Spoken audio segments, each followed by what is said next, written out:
si me he traído. Pues presento a Enzo. Ya se siente. Independientemente de quién sea. Yo lo que quiero sacar, poner una, ¿cómo se llama? Una lección objetiva para empezar la predicación. Esto es un niño. Como podéis ver, tiene manitas, tiene oídos, tiene unos ojitos preciosos, una naricita y una boquita y unos pies y piernas.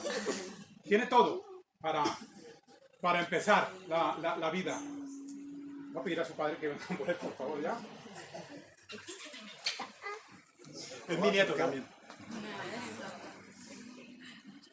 ¿Por qué digo esto? No me traes a Naila porque es que está muy... Y aquí la va a poner y se va a poner... Pero cuando está gestando el bebé en la barriga de su madre, bueno, en el vientre se oye mejor, ¿no? En la barriga. Barriga la mía. Se van formando las orejitas, se va formando la naricita, los ojitos, los pies, todo se va formando allí.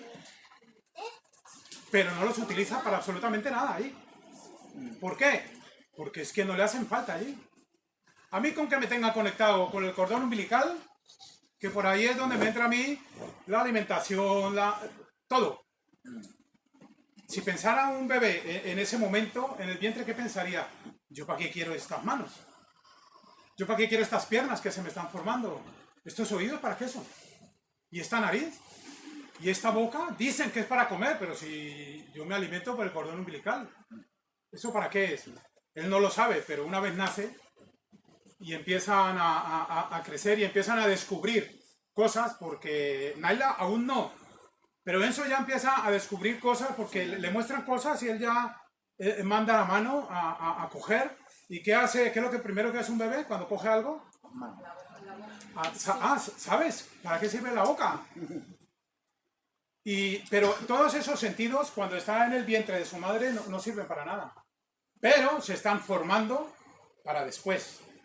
Pues de la misma manera, nuestras pruebas, nuestras dificultades, esos problemas que tú has tenido esta semana, o problemas que traes desde días atrás y no has podido resolver, que muchas veces pensamos, porque yo el primero, Señor, ¿en serio? ¿Más? Es para formarnos también, hermanos.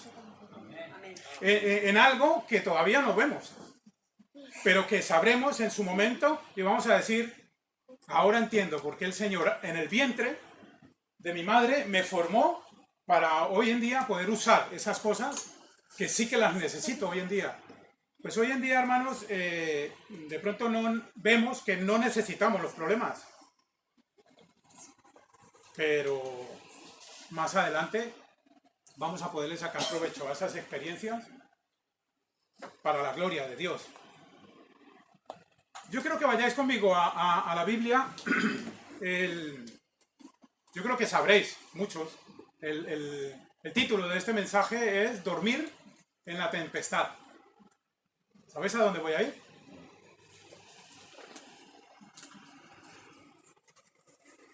Vayamos a Lucas, capítulo 8.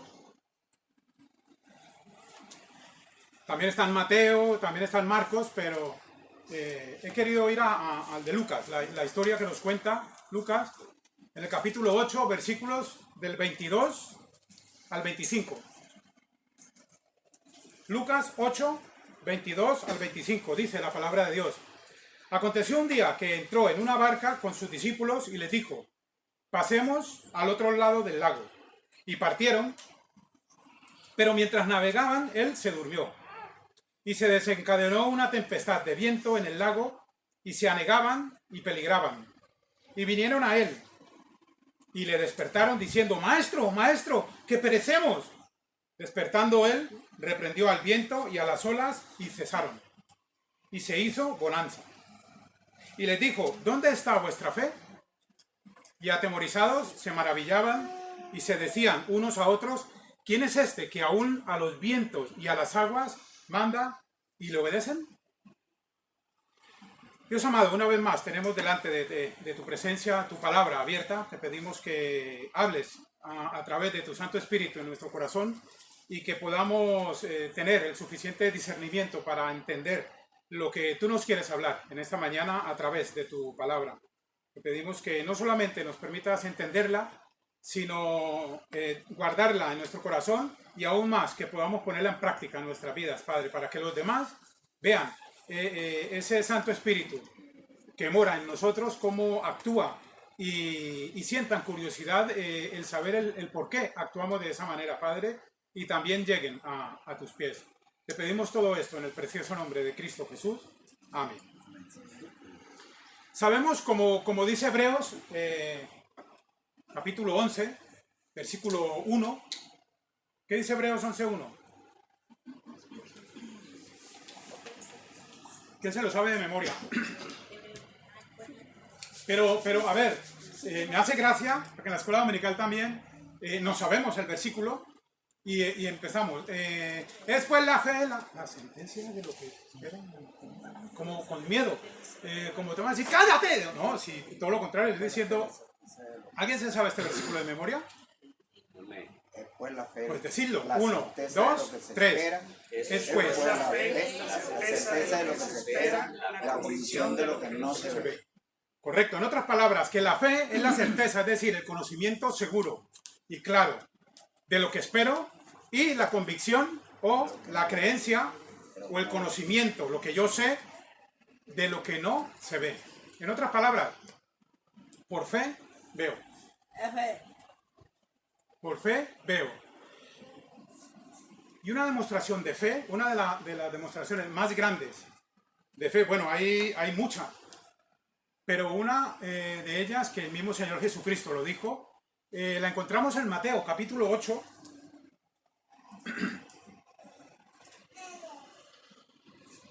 versículos del 5 al 9, donde encontramos la historia del centurión.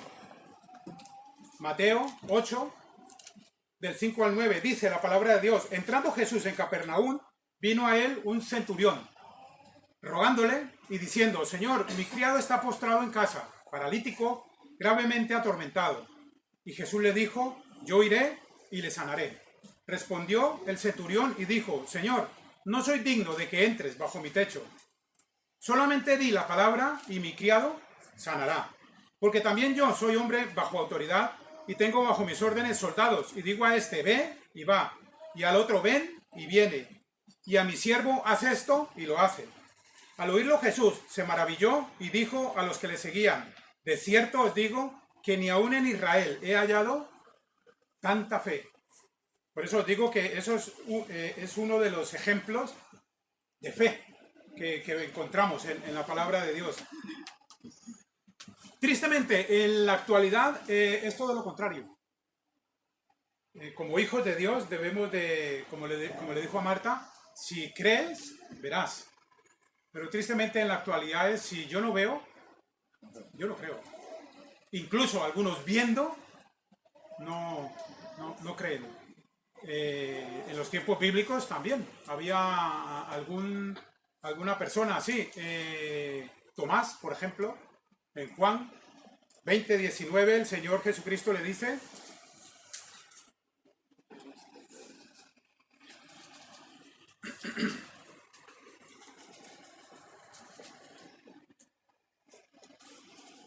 Juan capítulo 20, versículo 19.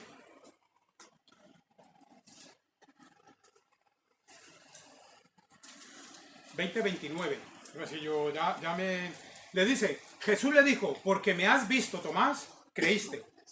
Bienaventurados los que no vieron y creyeron. Bueno, de la fe, como enseñábamos hace 2 miércoles atrás, o 3, bueno, hubieron 2 miércoles seguidos hablando del mismo tema. De la fe depende todo, empezando de la salvación. ¿Qué dice Efesios 2:8?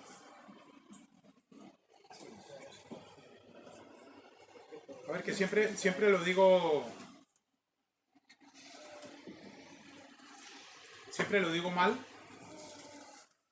Y al hermano Chimbarón, su mujer y su hija aquí le corrigen. Dicen, no, al pastor no lo corrigen. Sí. Cuando llegamos a casa, mi mujer dice, cariño, ese versículo que dijiste de memoria, has cambiado una frase muy importante y a mí también me dan. No creáis que solamente a nuestro hermano Gustavo y a nuestro hermano Julián. Pero gracias a ellas podemos intentar hablar mejor y hacer las cosas mejor. Yo sé que hoy ya voy a tener una riña por decir, ¿tú por qué te pusiste a decir eso? Pero bueno, ya me arriesgaré. Efesios 2:8 dice, porque por gracia sois salvos, por medio de la fe. O sea, ¿qué tenemos que tener nosotros? Todo depende de ahí. Hasta la salvación depende de la fe. Porque por gracia sois salvos por medio de la fe. Y si no te ha quedado claro, continúa el versículo diciendo, y esto no de vosotros, pues es don de Dios. Uy, ¿pero por qué? Pues te lo sigue diciendo. No por obras, para que nadie se gloríe. ¿Ha visto yo cómo soy de salvo? Wow, yo es que voy a ir al cielo cuando muera. ¿Cómo es que dicen los jóvenes? ¿Qué más dicen? ¿Cómo dices tú? Mastodonte. Un fenómeno. No es por nosotros. Porque siempre digo lo mismo, es que el ser salvo no se trata por lo que yo he hecho o voy a hacer. El ser salvo se trata porque yo he creído en lo que ya hizo el Señor Jesucristo en la cruz, por mí y por ti. Somos salvos por fe y allí es donde empieza todo. Somos salvos y eso da inicio a nuestra salvación, pero también da inicio a muchas más cosas. Hablando en cuanto a fe, lógicamente el pasaje que habla de nuestra fe o de la fe en sí misma es Hebreos 11. Allí vemos la fe cuando la ponemos en marcha. Mira, en el versículo, bueno, ya leímos el 1, después la fe, la certeza de lo que se espera, la convicción de lo que no se ve. Porque por ella alcanzaron testimonio los antiguos. Por la fe entendemos haber sido constituidos el universo por la palabra de Dios, de modo que lo que se ve fue hecho de lo que no se veía. Por la fe, Abel ofreció a Dios más excelente sacrificio que Caín. Versículo 5. Por la fe, Enoc fue traspuesto para no ver muerte. Versículo 7. Por la fe, Noé, cuando fue advertido por Dios acerca de las cosas que aún no se veían, con temor preparó el arca en que su casa se salvase. Versículo 8. Por la fe, Abraham, siendo llamado, obedeció para salir al lugar que había de recibir como herencia y que salió sin saber a dónde iba. Versículo 11. Por la fe, también la misma Sara, siendo estéril, recibió fuerza para concebir y dio a luz aún fuera de tiempo de la edad, porque creyó que era fiel quien lo había prometido. Y si continuáramos leyendo allí en Hebreos, vemos todos los personajes bíblicos de la antigüedad, lo que hicieron por lo mismo, por la fe. Por la fe. En este pasaje central que leímos en cuanto a que Jesús calma la tempestad, en Lucas capítulo 8, versículos del 22 al 25, ellos tenían un objetivo. Vamos a poner como primer punto, tener un objetivo. ¿Qué objetivo tenían los apóstoles, el Señor Jesucristo? O mejor, el Señor Jesucristo y los apóstoles. El versículo 22 nos lo dice. Ellos querían pasar al otro lado del lago. Aconteció un día que entró en una barca con sus discípulos y les dijo, pasemos al otro lado del lago. Y partieron. Yo quería más o menos tener una idea.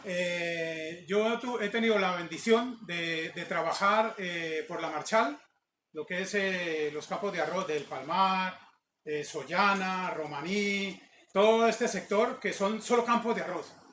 Son unos, ¿cómo se dice? Por los caminos que te pierdes.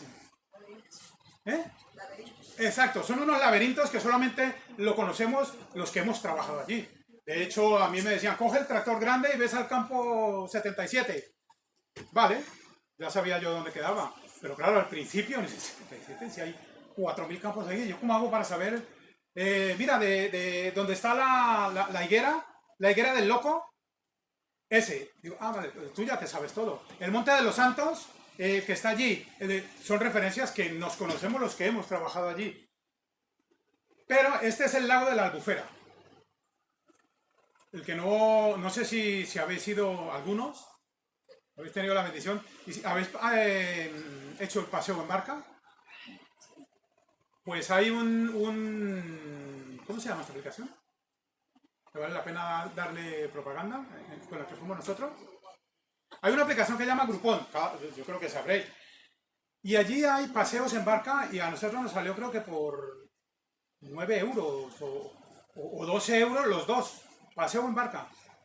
Y, hombre, está muy bien ir una vez. Ya la segunda vez uno dice, sí, ya vine. Ya no es la misma gracia, pero el barquerito te va explicando lo que hicieron, lo que no hicieron, lo que significa eso y tal.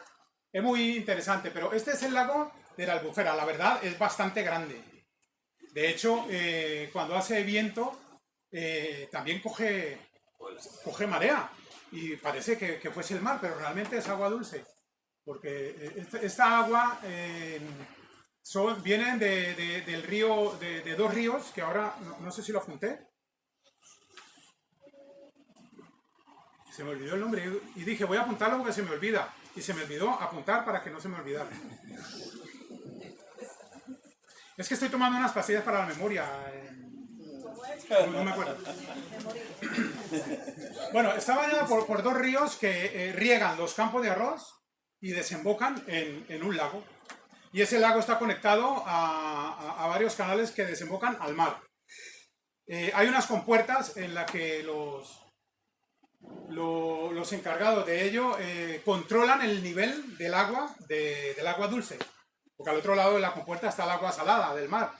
Y cuando ven que está subiendo mucho el nivel, simplemente abren las compuertas y dejan salir hasta que llegue al nivel indicado para lo que es el arroz, para que se dé el arroz. Porque no sé si lo sabíais, pero el arroz nace inundado, el campo. No es como cualquier otra. Y hay un contraste que también vale la pena resaltar. Yo nunca he entendido, a mí no me lo preguntes porque trabajé 21 años y medio con el tema del arroz y no lo sé. ¿Cómo puede ser que una semilla que nace inundada en el agua sea después tan seca? Porque si tú coges una semilla de arroz o un arroz y lo trituras, es harina. No hay agua. ¿Cómo puede ser? Pues son las cosas del Señor. Así que es un lago, ya puedes verlo, es impresionante, de grande, tiene 60.000 metros cuadrados. ¿Y tú qué te creías que la terraza de tu casa era grande? Pues imaginaos, 60.000 metros cuadrados metros cúbicos de agua. Así que ahí os presento el mar de Galilea, o el lago del que estaba hablando aquí la palabra de Dios, cuando dice, pasemos al otro lado del lago, que dijo el Señor Jesucristo. Ese lago no era otro que el mar de Galilea, y se le dice mar precisamente por lo extenso que es. Realmente es un lago de agua dulce, pero no es un laguito. Hay cosas que, mira, a una vista aérea, es un poquito más grande que la Albufera. Si ya te parecía grande la Albufera, pues imaginaos la Albufera, que tiene 60.000 metros cuadrados. El mar de Galilea tiene 166.000. Es algo, pero lo más, una de las cosas a resaltar es que la Albufera, el sitio más profundo de toda esa extensión de 60.000 metros cuadrados, es de 1 metro. Bueno, algunos dirán, yo ahí la hago, pero no, es de 1 metro. Pero tiene una particularidad, que en el fondo, lógicamente, si tú te tiras de la barca, pisas el fondo, pero el fondo es lodo. Es ese lodo en tus pies actúa como ventosa. Y si no, pregúntale a mi rodilla, cuando trabajaba allí. Y corres el peligro de pronto que eso actúe como arenas movedizas. Y que cuanta más fuerza hagas, más te vas hundiendo. Entonces es peligroso también por ese tema. No por la profundidad, porque ya ves, aquí yo creo que a ninguno, exceptuando a Naila y a Enzo, yo creo que a ninguno lo taparía. Casi seguro que alguno está pensando a este enano. Pero bueno. La parte más profunda es de 1 metro, o sea que digamos no es preocupante. Pero el sitio más profundo del mar de Galilea es de 43 metros. Ahí ya no nos preocupamos si tocas fondo o no, ¿eh? Es que te vas a ahogar igual. Porque es así. Dime si no es para preocuparse cuando este mar, o este lago del que habla el Señor Jesucristo, que es el mismo, empieza la marea para aquí y para allá, y se empieza a mover el barquito donde tú estás, y la barca donde tú estás se siente que es nada comparado con las olas que le está pegando a este mar. Pero mientras navegaban, dice el versículo 23, él se durmió y se desencadenó una tempestad de viento en el lago y se anegaban y peligraban. Es decir, les estaba entrando agua al barco. ¿Qué tenemos de enseñanza en esta, teniendo claro lo que es? ¿Tú pasarías miedo? Mira, el hermano José no está con nosotros, pero el hermano José Pomares, no sé si lo conocisteis, o lo conocéis, él es patrón de barco. O sea, que es lo que es el tema de las tempestades y eso él se lo sabe de memoria. Pero ya te digo yo que ni aún él, si llega a pillar una tempestad de estas en el mar, va a decir, no pasa nada. Es experto, pero también sabe los peligros que eso conlleva. Cuando estaban en medio de la tempestad, el versículo 24, y vinieron a él y le despertaron, diciendo, maestro, maestro, que perecemos. Estaban sintiendo cuál fue su reacción, que perecemos. En los 3 pasajes, tanto en Marcos 8, 23 al 27, perdón, Mateo 8, 23 al 27 y Marcos 4, 35 al 41, y este pasaje en Lucas 8, 22 al 25, dice exactamente la misma palabra, que perecemos. Sinónimos de perecer, pues morir, fallecer, expirar, sucumbir, acabarse. Sentían que iban a morir. ¿Y cuál fue la reacción de ellos? Sentir miedo. Y se les olvidó tener confianza. Porque el miedo muchas veces nos hace olvidar la confianza. O cambiemos la palabra confianza, nos hace olvidar la fe que tenemos. Cuando tienes un problema, como si fuese en medio de una tempestad, lo normal es que nos sentamos al lado de la cama o en el sofá y empezamos a orar. No, eso no es lo normal es no. Este problema ahora yo lo soluciono así, yo hago esto, yo hago lo otro. Espera un momento, ¿se te ha olvidado a quién llevas en la barca? Eso es lo que pasa muchas veces con nosotros y con nuestros problemas y con nuestras soluciones, que lo soluciono yo, que soy listo. Igual también estamos en peligro de sucumbir, de morir, digamos, puede ser físicamente, pero espiritualmente, separarnos de la comunión de Dios, porque yo soy experto en esto, lo voy a hacer. Y se nos olvida a quién llevamos en el barco. Ellos se acordaron a quién llevaban en el barco, pero no demostraron la confianza de quién llevaban en el barco. Una vez, cuando era joven, yo tenía la edad de nuestro hijo David, sobre 12, 13 años, era un poco más grande y más guapo que él también. Vosotros no lo sabéis, pero ya voy a tener yo con él el rejirraje cuando lleguemos a casa también diciendo eso. Acostumbramos, éramos 4 amigos. Los 4 amigos eran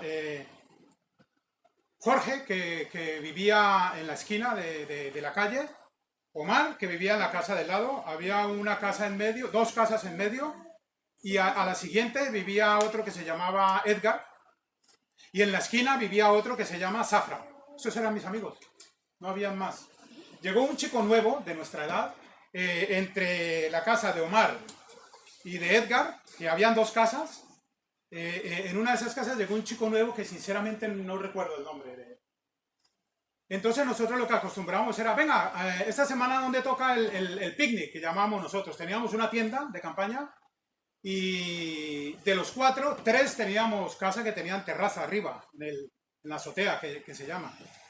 Y entonces allí montábamos la tienda y allí nos quedábamos en la noche a dormir. Se daban las 4 y 5 de la mañana y nosotros riéndonos y haciendo, burlándonos del uno y del otro. Y yo, como era un poco más grande, lo cogía y lo sacaba de la tienda y el otro jajaja. Y bueno, lo que suelen hacer los chavales de esa edad, que muchas veces decimos que hacen tonterías para los demás. Nosotros, eso no, imaginaos, unos pocos años después, como hoy, no soy tan viejo como creéis, aún lo recuerdo, formábamos mucho jaleo. Mi madre no tenía problema con el ruido. Cuando nos tocaba en la terraza nuestra, no teníamos problema. Pero nos tocó en la casa de Edgar. Es un amigo que vive ahora mismo en Zaragoza. Y claro, el jaleo normal, cuando sentimos un chorro de agua encima de la tienda, lógicamente no mojó porque era impermeable, pero después de ese chorro de agua, la voz de su padre, del padre de Edgar, diciéndonos, ¿se van a callar o abro la tienda y les echo agua adentro? Claro, tú dices, ya se ha molestado, ahí sí nos quedamos callados. Pero a la semana siguiente fuimos a la terraza del chico nuevo, que como te digo no me recuerdo, y estábamos ahí, el mismo jaleo, cuando escuchamos tres disparos. Y claro, su padre es que era ganadero y suele en Colombia, en ese tiempo, hoy en día todos, pero en ese tiempo los que manejaban mucho dinero solían estar en su casa armados. Pues este padre no vio otra, que por hacernos la broma, después nos decía desayunando, eso era para que os asustara, y pues lo consiguió, imagínate. Estábamos nosotros ahí, jaja, y cuando escuchamos 3 disparos, y después de los 3 disparos dice, o se callan o apunto para la tienda.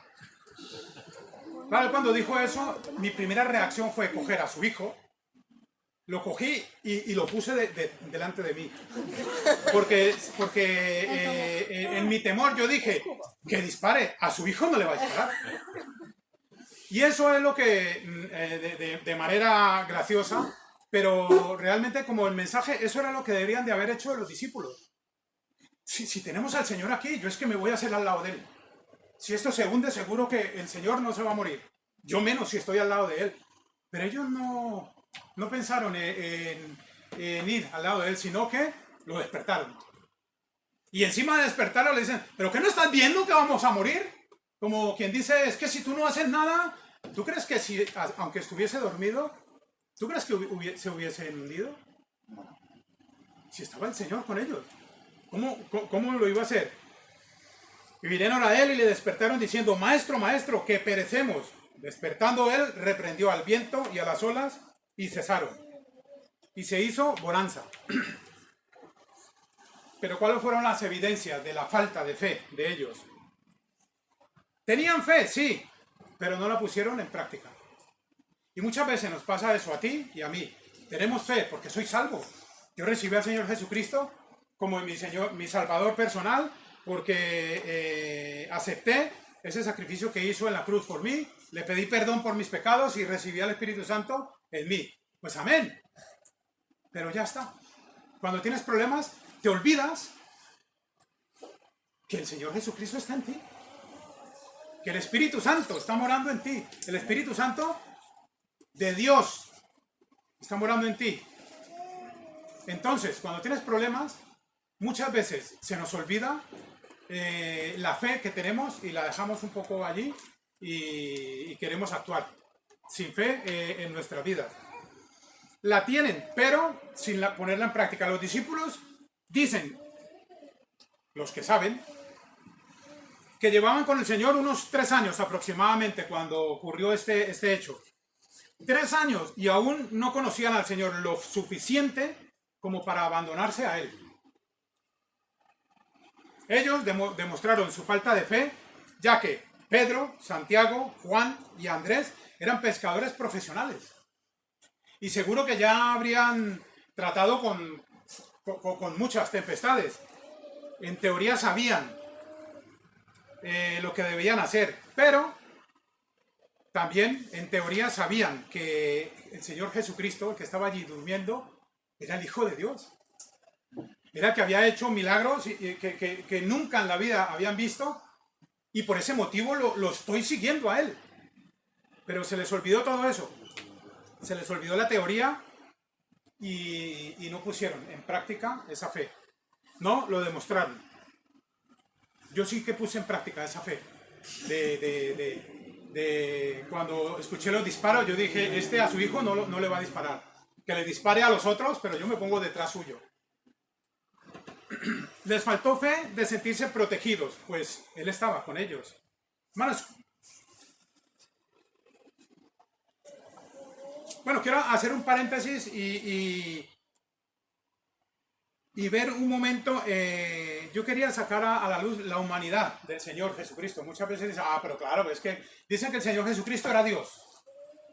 Claro, si Él era Dios. Aquí se ve la humanidad del Señor, porque en este versículo, el 23, dice, pero mientras navegaban, Él se durmió. ¿Por qué te duermes? Porque estás cansado. El Señor estaba físicamente cansado, por eso se durmió. Muestra su humanidad, pero también muestra su deidad. Cuando lo despertaron los discípulos, dice, despertando Él, reprendió al viento y a las olas y cesaron. Y se hizo bonanza. Eso demuestra su deidad. Ahora, ¿qué demostraron los discípulos? Los discípulos mostraron su falta de fe. Porque ya os lo dije, Santiago, Pedro, Juan y Andrés eran pescadores profesionales. ¿Sabes qué pasa, hermanos? Que cuando un barco se hunde, ¿por qué se hunde? ¿Es que había el mar? No. O sea, técnicamente cuando un barco se hunde, no se hunde por el agua que hay fuera. Se hunde por el agua que hay dentro del barco.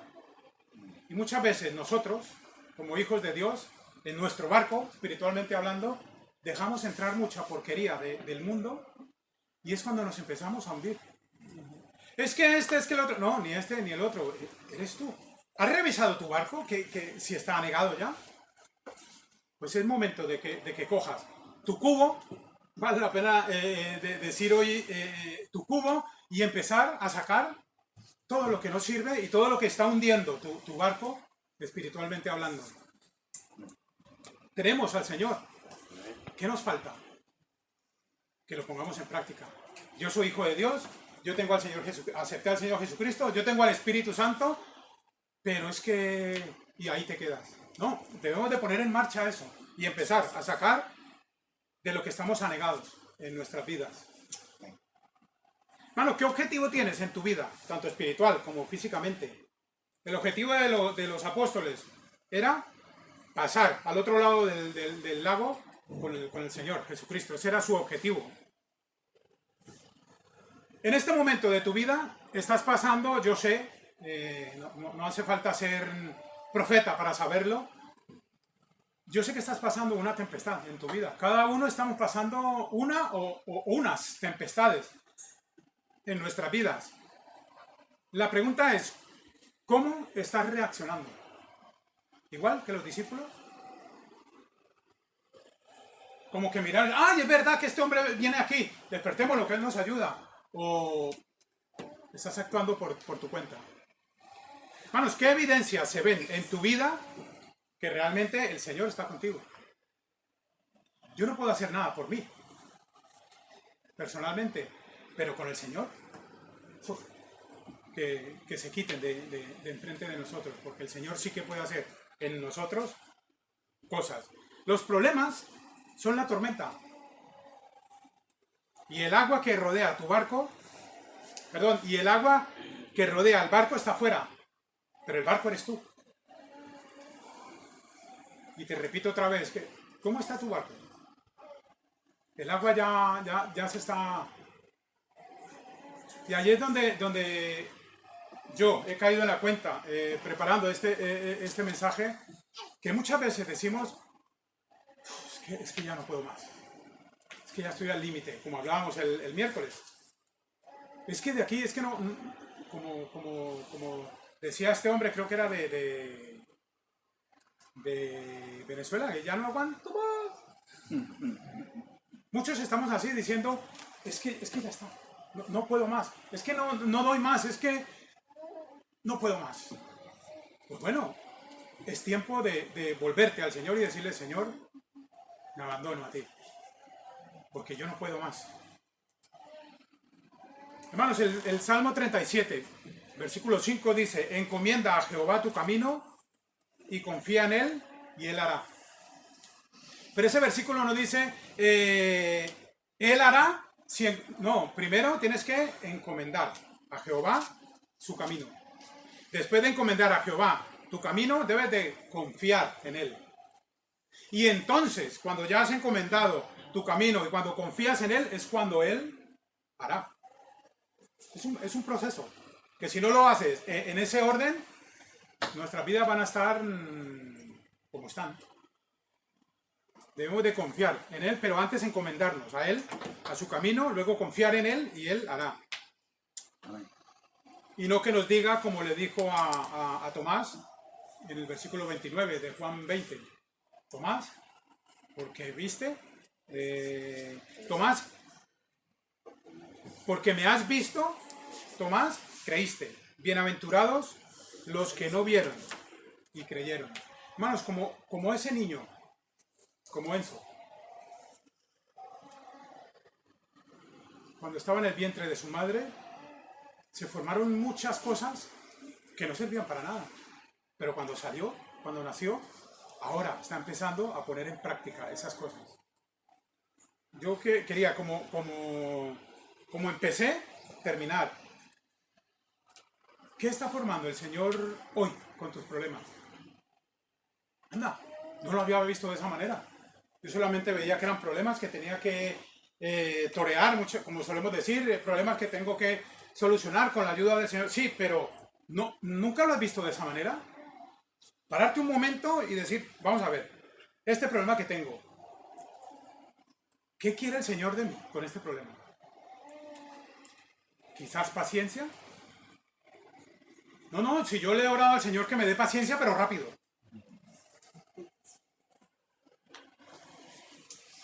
¿Qué quiere el Señor de ti con los problemas que estás teniendo? ¿Qué quiere forjar el Señor en ti como hijo o hija de Dios? Tenemos que pensar en eso. Eso nos falta, a ti y a mí, que confiemos en el Señor, aunque inmediatamente no veamos la solución a nuestros problemas. Pero te aseguro que si creemos, lo vamos a ver. Y que no nos diga el Señor, ¿dónde está vuestra fe? Como le dijo a los apóstoles. Mirad en el versículo 25 de Lucas 8, le dice, y les dijo, ¿dónde está vuestra fe? En Mateo 12, no lo había preparado, pero lo buscamos.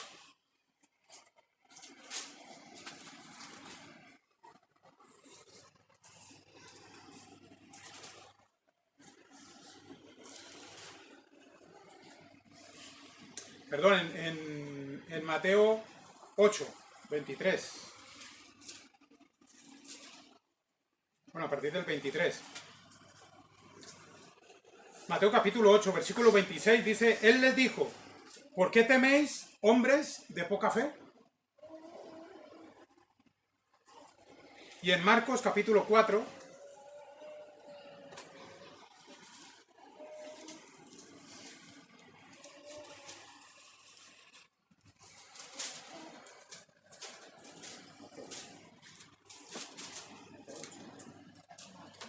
Marcos capítulo 4, ¿se perdió?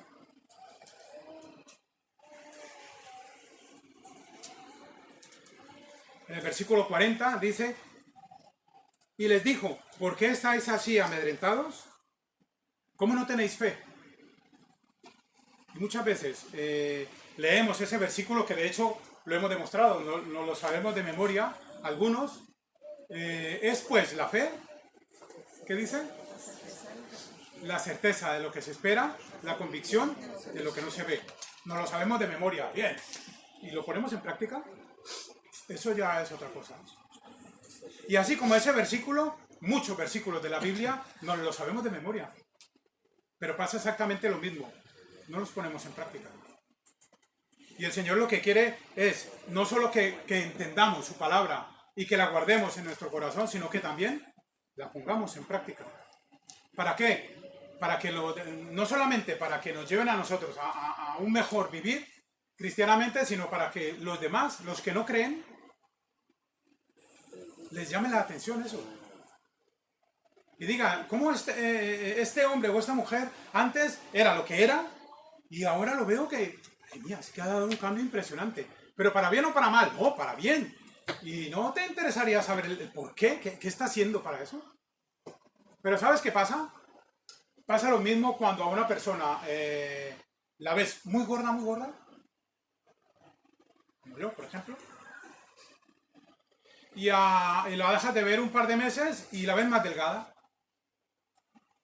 No es mi caso, pero bueno. ¿Y qué es la primera pregunta que le haces? ¡Guau! ¿Qué estás haciendo? Y esa persona muy contenta con lo que está diciendo. Mira, pues estoy haciendo la dieta esta o la cual, y mira, esta es la dieta, toma. Y tú dices, está interesante. Vale, hasta luego. Y no la haces. Te están dando la fórmula. Pero ¿sabes qué pasa? Que esa fórmula, para ponerla en práctica, requiere una cosa que muchas veces no estamos dispuestos a hacer. Y se llama sacrificio. Tenemos que sacrificar cosas. Pero no queremos. Queremos obtener el resultado, pero sin sacrificar nada. Cuando el Señor dice, sin sacrificio, ¿alguien se sabe ese versículo? Porque sin sacrificio no hay remisión de pecados. Sacrificio del Señor Jesucristo es el que me salvó a mí. Si no hubiese sacrificado el Señor Jesucristo, hoy en día yo estaría perdido. O tú estarías perdido. Pero por su sacrificio, tú y yo hemos sido salvos y perdonados. ¿Qué tenemos que hacer? Hermanos, tener fe. Pero la fe, como dice Santiago, hay que ponerle pies. No solamente basta decir, yo creo en el Señor y soy salvo. Él me va a proteger. Amén. Te hace falta también decir, yo creo en el Señor, soy salvo, Él me va a proteger. Por eso voy a hacer esto. Y haz eso, y verás tú cómo el Señor actúa. Porque sí, el Señor actúa en mi vida, pero si yo dejo actuar al Espíritu Santo en mí. ¿Y cómo actúa el Espíritu Santo en mí? Cuando sacrificas. ¿Cuando sacrificas a quién? Al yo. Porque es que yo quiero hacer esto. Pero sabes que no le agrada al Señor. Pero es que eso me gusta tanto que yo lo voy a hacer. Y después quieres ir al Señor a que te ayude. A que te ayude a que si no lo has tenido en cuenta, cuando Él te ha dicho, hijo, sacrifica eso. Y verás el resultado. Yo te ayudaré. Pero tenemos que demostrar la fe. La fe no es para decirla. Hermano, yo tengo fe. Porque, no sé si lo sabías, pero cada uno tenemos fe. Como dice Romanos 12:3. Que dice, digo pues por la fe, por la gracia que me es dada a cada cual que está entre vosotros, que no tenga más alto concepto de sí que el que se debe tener, sino que piense de sí con cordura. Luego dice, ¿lo sabéis? Conforme a la medida de fe que tú tienes. No dice eso, dice conforme a la medida de fe que Dios repartió a cada uno. Todos tenemos fe. Lo que pasa es que uno la pone más en marcha que otros. Todos tenemos cuerpos. ¿Y por qué hay unos así y otros como yo? Pues porque unos han puesto en marcha el estar así y yo he puesto estar en marcha el estar así. Así que yo, mira eso es genética. Genética es sacrificio. Y no estoy hablando de esto ya que se inyectan anabólicos para parecer... No, simplemente que se cuidan. ¿Qué estamos haciendo nosotros para alabar a Dios con nuestra vida en medio de la tormenta? Yo quiero terminar con esta pregunta, hermano. ¿Tú eres capaz? ¿Te sientes capacitado para dormir en medio de la tormenta? Tú piénsalo. ¿Qué es lo que Dios espera de nosotros?